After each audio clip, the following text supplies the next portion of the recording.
Welcome to Real Talk with Wendy Darling. I've spent a bit of time here putting this video together for you guys. Let's see what you think about it. Because I learned during COVID. I learned when they told us that it came from a bat in the Himalayas. I learned when they told us the vaccine was safe and effective. I learned when they told us that ivermectin was horse paste, that you better keep asking questions because it's the only thing that keeps us free. Thank you so much.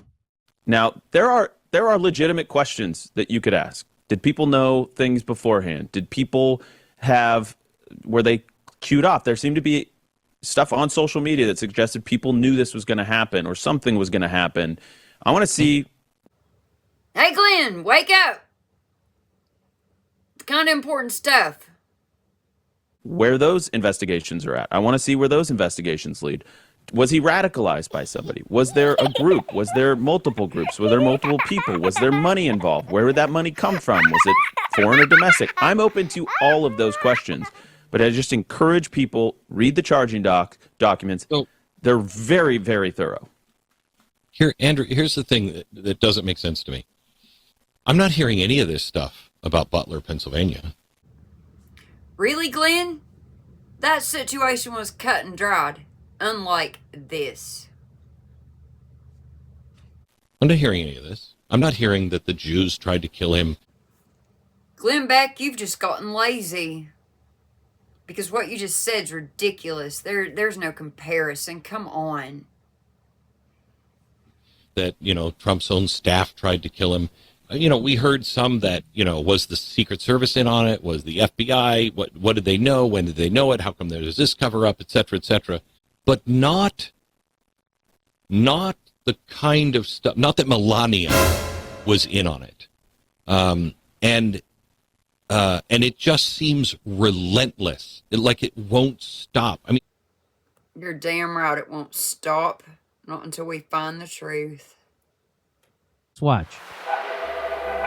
Let's see what are they doing, because I see a lot of construction smoke going on. Oh no, they are constructing. They are taking out the whole platform where he was sitting. What? Yep. This is nuts. I mean, it's borderline illegal. Yes. This is the courtyard where it all happened. The university is already making some changes. They're replacing the grass where Charlie. And it started like only a day or two afterwards. Yeah, that's an active crime scene that they're paving over. So now when a defense attorney gets hired, they can't go back to the crime scene and do their own investigation because it's been completely scrubbed. The whole thing has been scrubbed. I was talking to my police buddy from Boston PD today that actually often in murder cases, apparently they would even take the jury to the crime scene. That's right. To go over part of the case. And so and we don't even see red tape up anywhere. No. I never saw a red tape line Ever. anywhere. So, And there's more to this video. It gets even worse. yeah.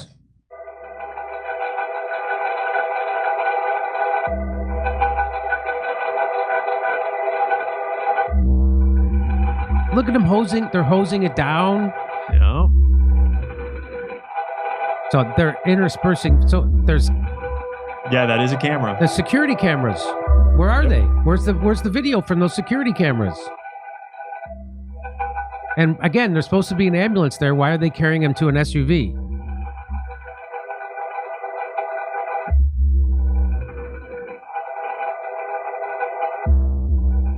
What is that? And now they're stuccoing over it.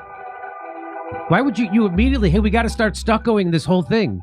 Exactly. And this, like the ceiling of all places. The ceiling, we got to start stuccoing. We got to pave over the grass. We got to restucco the and ceiling. I post something on Instagram. My gosh, the response from the people on my Instagram was, "You must have sold out." Did you just sell out, or did you just get old fat and lazy, Glenn? You can't even stay awake. Come on. Well, you're getting money from Israel. You're doing, and I'm like, what is happening? It's the only way I can describe it. I've done this for 49 years now, and I've seen a lot of stuff in 49 years of broadcast. I've never seen anything like Charlie Kirk's funeral. I prayed for that for 20 years. You prayed for Charlie Kirk's funeral for 20 years? Really? Old, fat, and lazy, man. You've just lost it.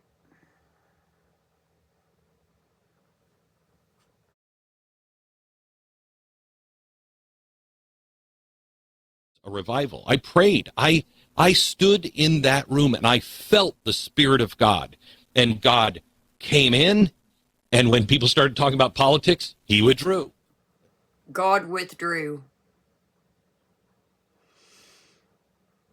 And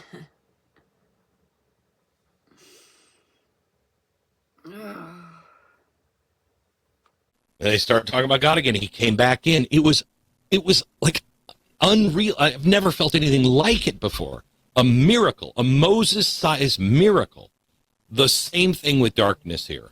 I've never seen anything like it. What? Glenn, you just haven't been paying attention then. What have you been doing this whole time, man? Really? Fat and lazy. What's happening is Spooks say it's called revolutionary, Glenn. It's called revolutionary. Players are being put on the field. You are sifting, right? You're being sifted. And where are you coming out? Are you going to be on God's side? Or are you going to be on evil? E pluribus unum. We're about to become one again. Through our ramifications, he will humble us. And these people in Washington are so arrogant. I haven't seen any humility. I haven't seen anyone in Washington say, hey, you know what? I was wrong about ISIS. You know what? I was wrong about Benghazi. You know what? I was wrong about the caliphate. Oh, you know what? It seems I was wrong about the economy. Oh, I was wrong about health care. Oh, I seem to have been wrong. Maybe I will humble myself now and fall to my knees and say, Lord, everything I seem to be doing seems to be wrong. Where do you want me to go? And I don't think people realize that. Maybe they do, but I'm not sure. These are very important times. It is getting scary. I promise you, it's going to sweep the entire globe. Pray for your family to wake up. Pray for you to be strong enough to stand. Just go home with honor. Just go home with honor.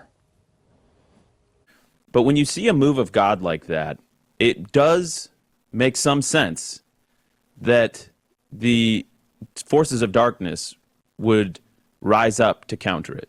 And I think the greater the move of God, the greater the forces of darkness that will rise up to counter it. We're with clouds all the time. And I realized the brighter the light, the sharper the shadows. And that's what you're seeing. Many in Washington, left and right, want to convince you that they're the solution. I happen to believe that them being the solution is the problem. The system has been perverted and it has to be restored. Those who screwed up must be allowed to fail. Those who broke the law must go to jail. And those who have played by the rules need to be left alone to rebuild our nation. The answers have never come from Washington.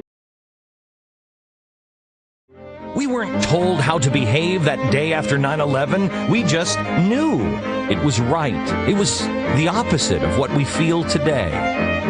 Let us find ourselves and our solutions together again with the 9 founding principles and the 12 eternal values. This is the 9/12 Project. Are you ready to be that person that you were?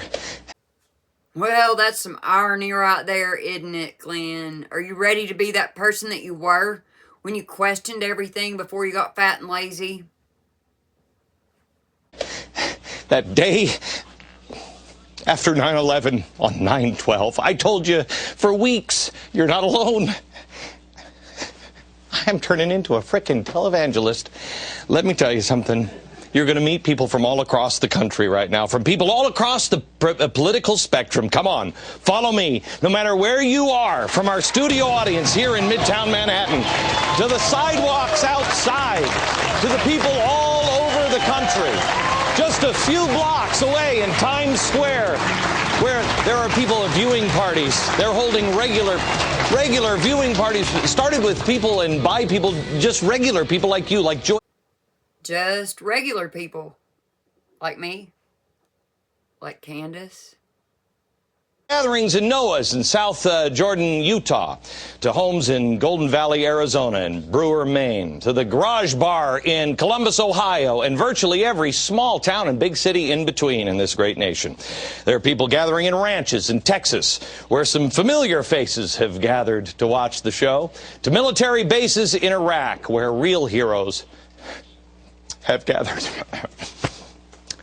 We're even going to join some people in the hills of Hollywood, California. Yes, believe it or not, my producer Stu. No matter where you are right now, the message is clear. You are not alone. I think the best reading of what happened there is who wanted JFK dead the most.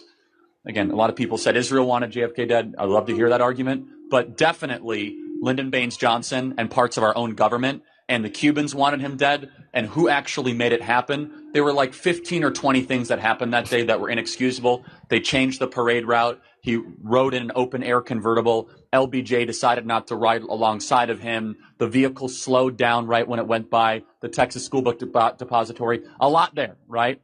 And then, again, I think that all of us are smarter to believe that it was simply Lee Harvey Oswald. The more important question is not, oh, who did it? We have to first acknowledge it that more than one person did it. Yeah. Once we acknowledge that more than one person did it, then we can expose our government to have lied to us about the JFK assassination, which then I think will sober a lot of us about trusting the government in the future.